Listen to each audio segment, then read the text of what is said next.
I can't believe how many things happened while I was on vacation. This is Tony. Hope you're all doing well. We have, of course, Hulk Hogan passing away. We had Ozzy Osbourne pass away. We had John McCarthy. We had like a million people pass away. All of a sudden, out of nowhere. And it's kind of interesting because it's almost like it marks a time that we're entering into. We have the king of rock and roll, the king of wrestling entertainment, and all these people passing away all at the same time. Even the king of, I guess you would say, the Calvinist or Baptist church or whatever you want to call it, and also the Catholic Church, if you think about April earlier this year with the Pope Francis. It's really bizarre, all the things that have been happening of recent, and I think it does sort of hallmark sort of a different time we're entering into, and things are getting a little strange, my friends. We're going to get into a lot of stuff in this video, not just about Hulk Hogan.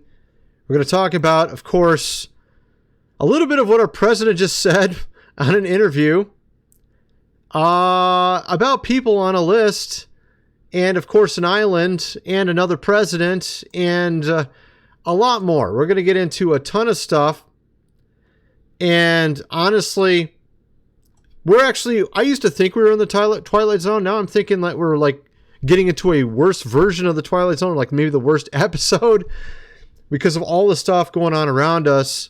But let's start here with Ric Flair talking about his dear friend Hulk Hogan. Of course, Hulk Hogan, when I grew up, obviously was one of the icons. I watched all the wrestling back then, back in like the 80s and 90s, I guess you would say, late 80s. And he was the star, obviously, Hulk Hogan, way back when. First of all, I am so sorry. This must hit you profoundly. More than you'll ever know. People always wanted to paint us as enemies, but we were actually very, very close friends. And we kept up with each other on a regular basis. So obviously, that's Ric Flair, very upset about Hulk Hogan's passing. Good friends with the guy. They pretended to be enemies, obviously, in wrestling, as you can see down here in this picture. I mean, it was so long ago I watched this show. I mean, it was called WWF when I watched it. Then they changed the name to WWE. And I haven't even kept up with it after, I grew up, obviously. But, I mean, some people still watch it, I guess. I stopped watching it when I was younger, obviously. And we called it WWF. World Wrestling Federation. You had Ric Flair. You had Hulk Hogan. You had The Undertaker. You had, like, all these different characters back then. The Iron Sheik, the British Bulldogs. Yeah, I watched it when I was a kid. And, of course, it was obviously fun entertainment back then. And here's a clip right here. This is a little bit later on, obviously. This is probably in the 90s, I'm thinking. Check this out. Now, of course, when I watched it, I remember him even telling those watching to eat their vitamins and pray every day. That was like way back in the beginning of WWF. Hulk Hogan actually would put out messages like that. And actually, apparently he had become a believer again. I thought he was already one. Apparently he did again. He recommitted himself to Christ not long ago. Actually, it was very recent, maybe a year ago, that he got baptized.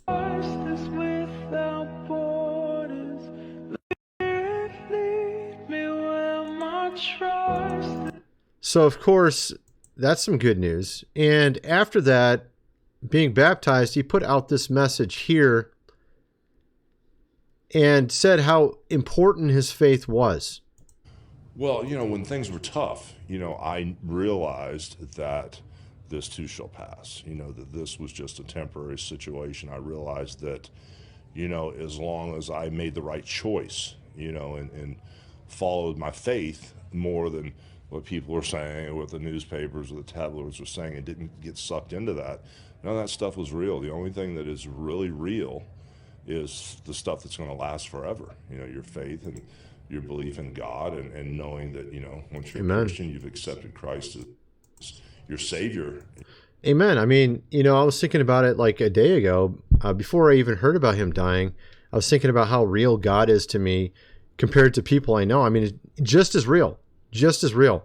And you have atheists that will like, oh, really? God? Yeah, actually I do. And God is as real to me as any person in my life.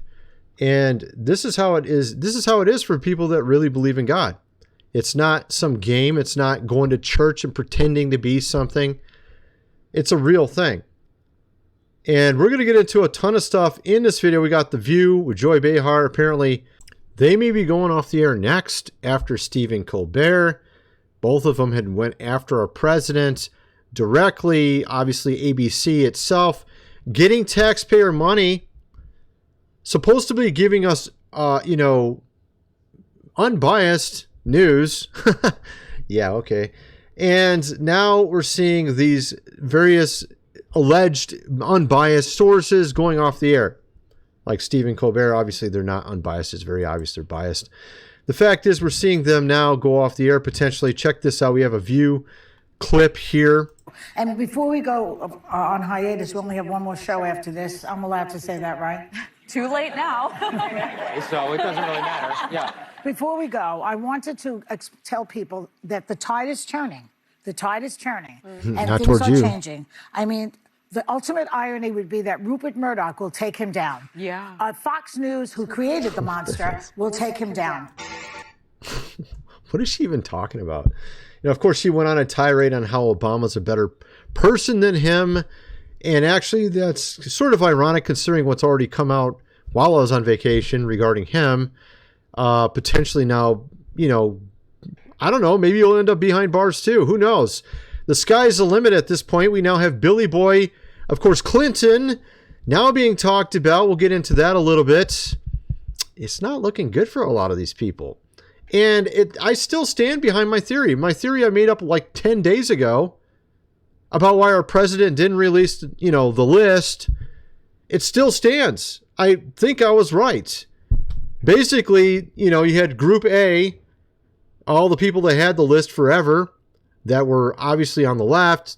Oh, this stuff points to us. Let's take this evidence and corrupt it and make it point towards our, our current president, obviously.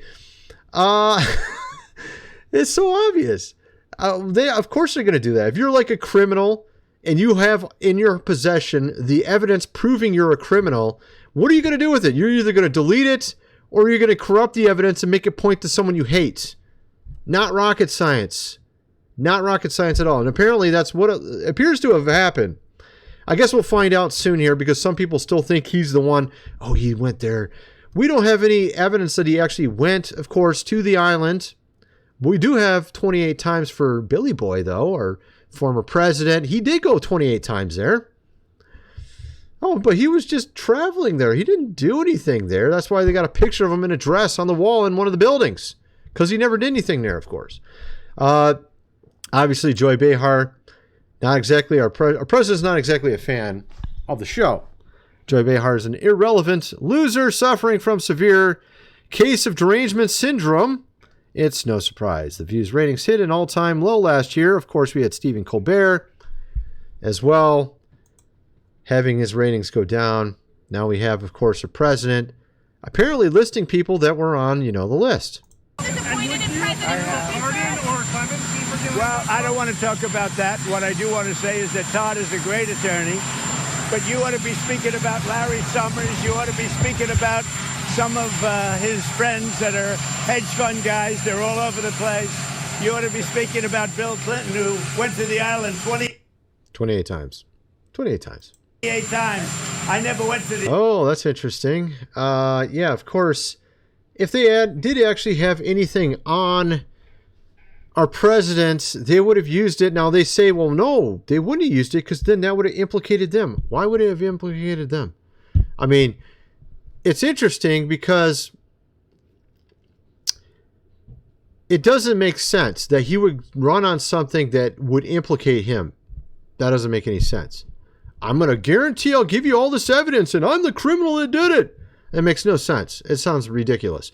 Now, of course, it wouldn't implicate them because the entire point of the island was so that they could get stuff on people and then just show it. Right? That was the entire point of the whole thing. Literally. That was the entire point. So obviously, if there was no, if it would implicate everybody else, if one person was outed, then why did they do it in the first place? It makes no sense. Unless there's some weird spiritual stuff going on here. It's like the devil's like, gotta get them all on the list. You know, and like, it's like some sort of spiritual weird stuff going on. It could be that, I guess. Because you have to ask yourself, are you making logical sense? Oh, let's just say, we're going to get them all, you know, doing stuff, of course, on tape. But we can't use it because if we use it, it'll implicate us. It makes no sense. Literally makes no sense. And obviously, the devil's not running the camera because the devil is he's a spirit. But, you know what I mean? Like, it makes no logical sense. Obviously, if they were doing this, then they had some reason behind it. And they wouldn't be doing it if it can implicate themselves, too. That doesn't make any sense at all. It sounds completely retarded. Right? Let's use a little bit of logic here. But, of course, some are saying, though, no, the reason why they didn't pull it out back then is because it would have implicated them. Well, if that was the case, why in the heck would he do this now? Because it would implicate himself. A letter where he admired his childlike curiosity. This is according to the Wall Street Journal in another bombshell report where they... Of course, we have here, Bill admired his childlike curiosity. That is some very weird wording. Very weird wording for a birthday letter from a former president. Okay? The wording, the why did you pick that word? Childlike curiosity. It just, ugh. Is there, you know, some weird sort of, you know, like hint there? Is he trying to tell us something? Or it's like a joke that we don't get, but he gets, and it's an inside joke? It's not a joke. It's not funny. It's not funny there. And you don't look good, of course, in a dress either. All right, Mr. Bill, Mr. Former President.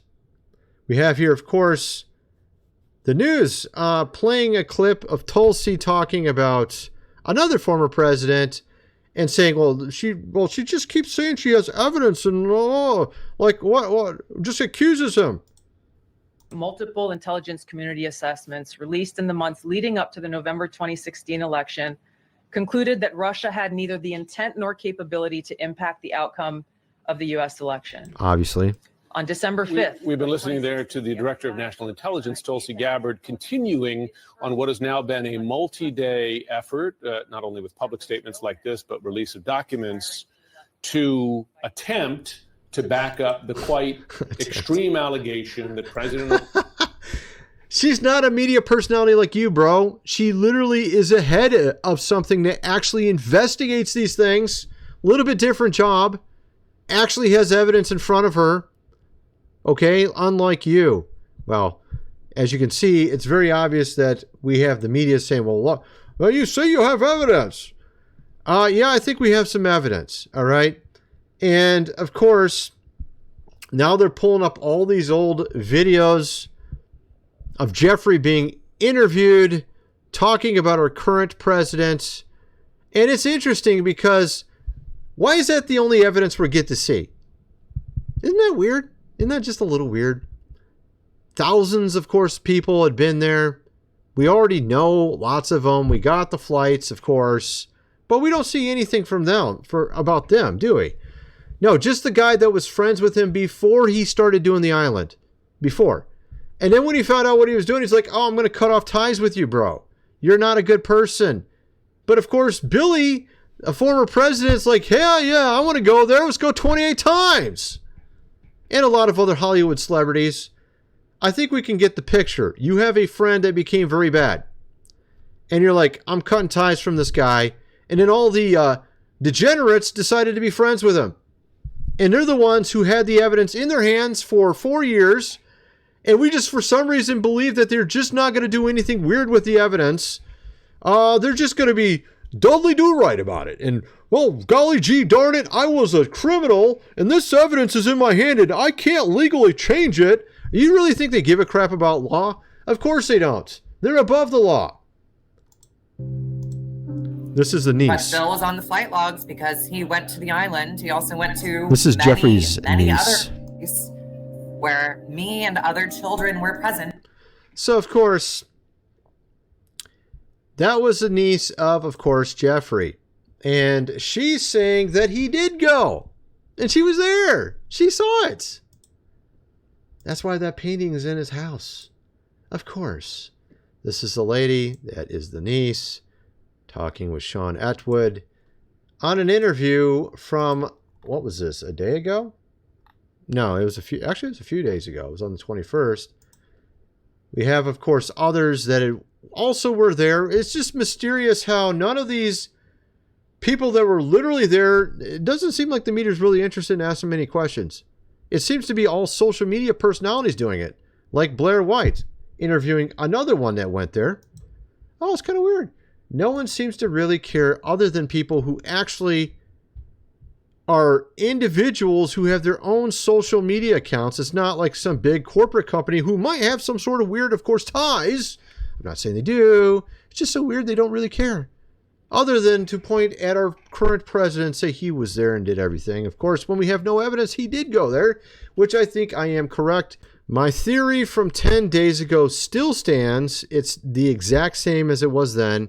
I think I'm going to be proven correct that they had corrupted the evidence, made it look like he was the main person or one of the big people involved and all his friends around him, maybe, or something. When in reality, he was a former friend of the guy, and then when the guy went bad, he broke off the friendship, and that's when all the other guys jumped on board, which, of course, are the actual real criminals.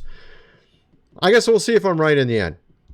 But we have also a number of other things happening at the exact same time. We have, of course, Pedro Pascal seemingly everywhere and in the most bizarre manner.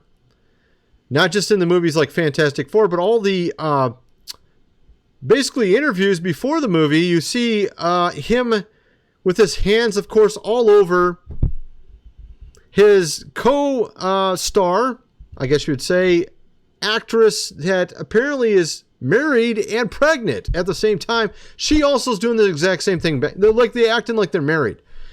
And it seems like he does this everywhere. It's really bizarre, actually. And he says this because he gets stressed out. I'm like, really, dude? We all get stressed out. I don't think I need to, stick my hands, of course, all over a woman just because I'm stressed out. Although, that sounds like a good excuse for a guy who just wants to do that. You know what I mean? Daddy. Dad. What the is this piece of shit? But do you think it's safe to say that Reed is the first capital D daddy in the MCU? No. I would say that's not his wife. He's in a group of a capital D daddies. I mean, it's your ass, not mine. Listen, these are gorgeous. That's not his wife. That's my favorite image so far. Just our hands. Yeah. She's literally married to another guy, and she's pregnant with his baby, and she's just, putting her hands, of course, all over Pedro Pascal, like that's her husband. Apparently, this is a new thing, my friends. It's some metrosexual thing. I don't know what this is. I don't know what this is. But we have it all over the place, apparently. Taking advantage of social anxiety. Really. And the most bizarre thing I've ever heard of in my life. We have people like Keanu Reeves who invented the hover hold, where he will literally not touch a woman because he doesn't want to get sued. He'll literally have his hand this far away from her and pretend like it's called the hover. What is it? The hover hold? I don't know what he calls it. He will never touch anybody because he doesn't want to get sued. But here you have Pedro apparently sticking his hands around, of course, everyone. It's really bizarre. Why is he able to get away with it? It's so weird, And, of course, there's a lot of people talking about this right now. Fans have been sharing clips of Pascal touching his female co-stars as an excuse for his anxiety while choosing not to touch his male co-stars. And, of course, you remember he was in that zombie show. What was her name? Bella or something? What's her name? I can't remember her name. Let me look it up here. Pedro Pascal Bella, right? Isn't her name Bella? I can't remember her name, dude. Is her name Bella? Yeah, here we go. He will literally not touch her, of course. Whatever that zombie show is called. I already forgot what it was called. The Last of Us. That's what it was. At any rate, so apparently she's not pretty enough, and it doesn't help his anxiety at all.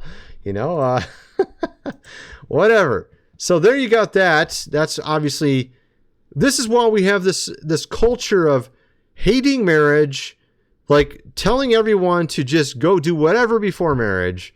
We have only, of course, fans.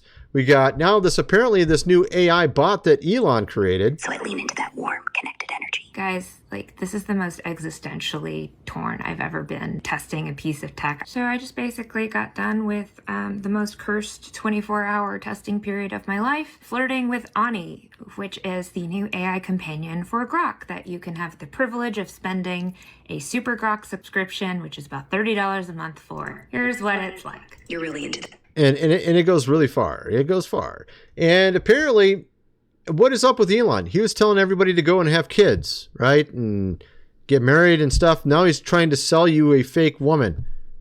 This AI chatbot is what he wants to sell you. And apparently he'll do anything you want. This, skirt flaring, ponytails bouncing. So basically it is programmed to flirt with you. And that would be all well and good, but you can take it to some pretty extreme levels. And by extreme, I mean all the way. It's essentially a modern take on a phone sex line. And I know. Yeah, apparently. So that's what it is. Elon wants to make the big bucks off this. And apparently those that have been criticizing him over it, and this is the thing I don't like about Elon, is anytime someone criticizes one of his business projects, he'll start canceling accounts, taking away your monetization on Twitter. He just turns into this, I don't know, super emotional whatever, anytime someone tries to give him any criticism on what he's doing. And apparently that's what happened to Melanie Mack and some others on X, is that they had lost their monetization for simply saying things Elon didn't like. And that's not the first time. We saw it with other things in the past as well. Anytime a big issue comes up and it has something to deal with his companies, and you start getting super critical and he just starts freaking out, you all of a sudden channels get banned and monetization gets taken away and stuff like that. Not a good person to be. I mean, honestly, he's a little bit emotionally, unstable, particularly when it comes to things that he wants, where he can make a lot of money, apparently. Whatever's on his mind at that current minute. And of course, he has this AI chatbot, which is just cringe to me. The thing is look, our society is so screwed up already. All he's doing is just throwing gasoline on the fire. As far as I'm concerned, it's just making it worse. If he wants to help society stop trying to sell garbage like this, start actually trying to, we need to obviously from the top down fix this, because whoever's running the show, which apparently were a lot of people on, of course, that island, we need to get rid of them, put them behind bars. And then we can start getting some good people at the top who actually promote marriage and promote good things, not all this weird stuff, and actually try to get things on the right track again. That might help. At any rate, that's my video. Well, actually, I mean, my point is that if you look at how our society is, a lot of people in the church don't understand how the devil has essentially weakened the church so much through division, through bad doctrine, through all these things, and then at the same time told it not to get into politics whatsoever. And now you can see who's been running the show. And it's a top-down thing. So if we don't get the top fixed, all those running, of course, everything, don't be surprised if things don't change. Even if you have everyone in society wanting to go the right direction, if you got the leadership going completely the opposite direction, it ain't going to work. And that's why I believe a lot of people don't understand how our world is operating. We have here the Enlil's 7 Mountains, of course, prophecy, which I believe is starting to happen right now, where we're going to see a lot of these leadership, particularly in all sectors of society, come crumbling down. We're already seeing it with ministers getting caught. Obviously, those in the GOV. We got, of course, this island.